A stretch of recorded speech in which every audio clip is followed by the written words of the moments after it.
I'm not going to pass the microphone off this time.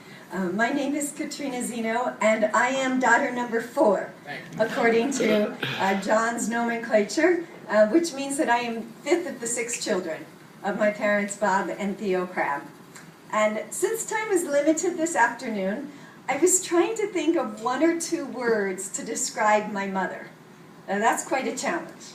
However, I rapidly realized that trying to describe or condense my mother into a word or 2 would be like trying to contain popcorn kernels in a kettle that's too small for them. Have any of you ever tried to pop popcorn on the stove and the pan's too small? And what do the popcorn kernels do?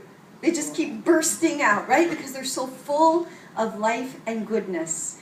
And I thought that that's a great description of who my mom was. She's like a popcorn kernel, always popping forth with life and with goodness. She was a woman bursting with life, with laughter, a twinkle in her eye, right, John? Right. When she would come up, you really quite never knew what she was going to say. She always had a listening ear, a word of encouragement, and a deep and a vast faith. That's why I'm grateful to all of you who've gone before me, who have each contributed what I would say their own popcorn kernel of who my mother is in terms of describing her as the welcoming committee, as gift of God, as homemaker, nurse, advocate. My favorite word perhaps is wow. And also tour guide. I do think, however, that there are perhaps 2 more words, 2 more popcorn kernels that I would like to add this afternoon to describe my mother. And those words are irreplaceable and a pioneer. She was irreplaceable in my life as a daughter, to my father as his wife, to Wesley Palms as a community, and to the world as a sign of God's love and mercy.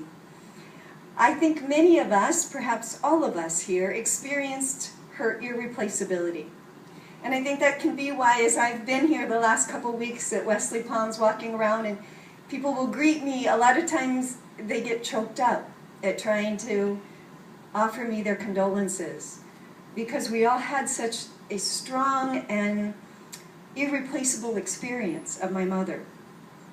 Because we realize that there will never be another Theo Crabb, ever. And yet, that's precisely the gift that each person brings to the world. That every single one of us is unique and irreplaceable. That every single one of you contributes and contributed to the tapestry of history.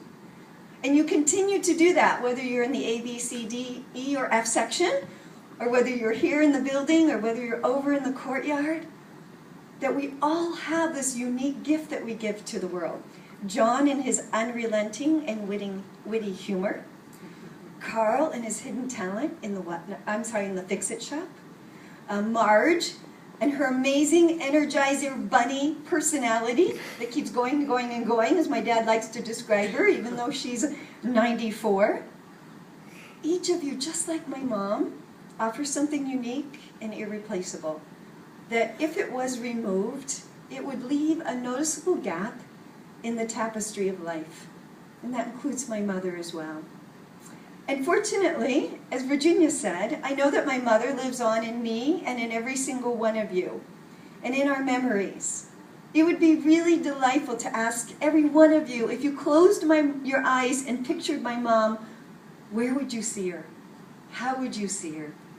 Magdalena was sharing with me that when she pictures my mom, that she sees her at the communion service that she would offer, sitting in her walker, giving her reflections on the Sunday readings, and my father standing right beside her. What a beautiful image to have of her, and I would imagine most of you have a specific image of her. As we've heard, I think my mom especially lives on in the dimension of teacher. I like to say my mom could not teach. Did any of you experience that? She could not teach. And this started immediately upon graduation from nurses training, when after marrying my father and moving to Boston, she was hired to teach nursing at Massachusetts General Hospital. So immediately after finishing her nurses training, she started teaching. However, wherever she was and in whatever context she lived, She always saw the need to provide education for others. So it was fabulous for me to hear that she put adult educator. I would not know how necessarily my mom would describe herself, but that's very apt. And I think in this area of education, my mom was a pioneer. In the early 1960s, she was very involved in childbirth education and the La Leche League, long before these became standard for pregnancy preparation. So one of my memories, I can remember as a little girl, maybe 4 or 5, lying on the floor in our living room next to half a dozen or so pregnant women. So there we all are lying face, on our backs. And on our bellies, we had a bag of water. Now, why would we do that? Because she was teaching us all how to breathe through our diaphragms. And so you had a bag of water on your belly so you could see whether it went up and down, to see if you were breathing through your diaphragm instead of your lungs. Now, imagine, for me as a 4 or 5-year-old, it was all fun and games. And the chance to be with my mom, but my suspicion is that for the pregnant women, it was serious business. And my mom was the educator and the cheerleader for them. As a much older girl, perhaps in junior high, I can remember being banished to the upstairs of our house on Soledad Mountain Road, not too far from here, while my mom taught parenting skills in the living room below. And occasionally, even though I wasn't supposed to, I would sneak out of my bedroom to the top of the stairs to listen as my mom role-played with her students. Now, my mom had a dramatic side to her, and when she role-played with her students, she really role-played. And so that means, with relish, she would pretend to be the uncooperative, stubborn, or highly emotional child who wasn't getting her needs met.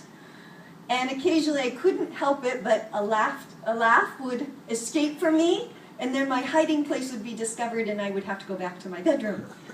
But it's an image I have of my mom doing whatever it took to help that education come alive. And as we've heard here at Wesley Palms, while I never had the privilege of attending my mother's orientation classes, I know that many of you did. So how many of you were in one of my mother's orientation classes? So many of you here. And as we heard, the pioneer in her came out again. In her irrepressible way, she saw a need. And she saw a way to get that need met. And so I think she put together, it was 24 by the time she was done, 24 sessions for orientation. My parents saw another need when they moved here to Wesley Palms, which was those people who were not able to go to Mass at All Hallows. And so they began 16 or 17 years ago the Sunday Communion service, which is in the 5th floor solarium. What I remember about these years when they were offering the communion service is that during the week, my mom would pull out her Bible and all of her scripture resources in there. She would sit on the couch poring over the readings that were going to be coming the coming Sunday. And she would read this and read that and read this, as a way of putting together some reflections for those who would be attending that Sunday. And she wanted them to be meaningful. She would always say that to me over and over again, Katrina, I want them to be meaningful to the people who attend.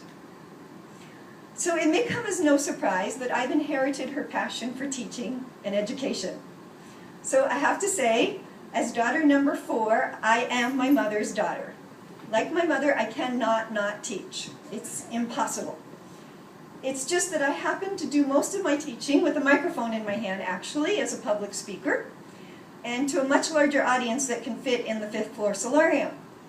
However, it's my mom who lives on in me, because I know in the depths of my being there's nothing that I have not received, that I'm privileged to continue the irreplaceable and pioneering legacy of my mother. Every time I stop and listen to someone who's struggling, we're not born listeners. We have to learn how to listen. And my mom taught me how to listen, how to make eye contact, how to be sympathetic and feed back to people what I hear rather than judging what they're saying. When I see a need that's not being met, and I go about trying to meet it through education, every time I tell my dad that I love him and I kiss him goodnight, I'm continuing my mother's legacy because she's no longer there to do that. I like to say that my mother was a remarkable woman. And actually I think that's not quite right. My mother is a remarkable woman because the amazing truth of eternal life is that she is not removed from our lives, but that she remains ever present to us, and her uniqueness and irreplaceability continue to shine forth. And my suspicion is that she still has a thing or two to teach us. You, John, me, all of us here, only now it's from a bit different perspective, from the eternal perspective. And yes, Don, in my notes here, I say that I am suspicious that she has also figured out a way to provide orientation for all of those newcomers to heaven. So I'm glad to see that someone else figured that out too. So I would, on behalf of my family, and I'd also like to thank my sister-in-law Tara for being here, my brother's wife. I would like to thank all of you for being here today to honor my mother, Theo Crabb. I want to thank you for being an irreplaceable part of her life. Those of you who I played dominoes with, those of you who I sat at the dining room table with, in the courtyard with, those of you who she would greet by name as you would pass her by, and that's the way I have been able to get to know you. I want to thank you for being an irreplaceable part of my mother's life.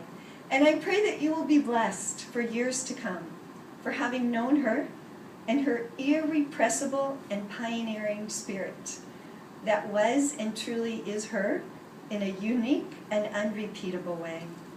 So thank you again for coming to honor my mother in this celebration of life. And we invite you to stay afterwards to see some photos we have in the back. There are a few refreshments, and we also have a guest book if you would like to sign it. Thank you so much for coming.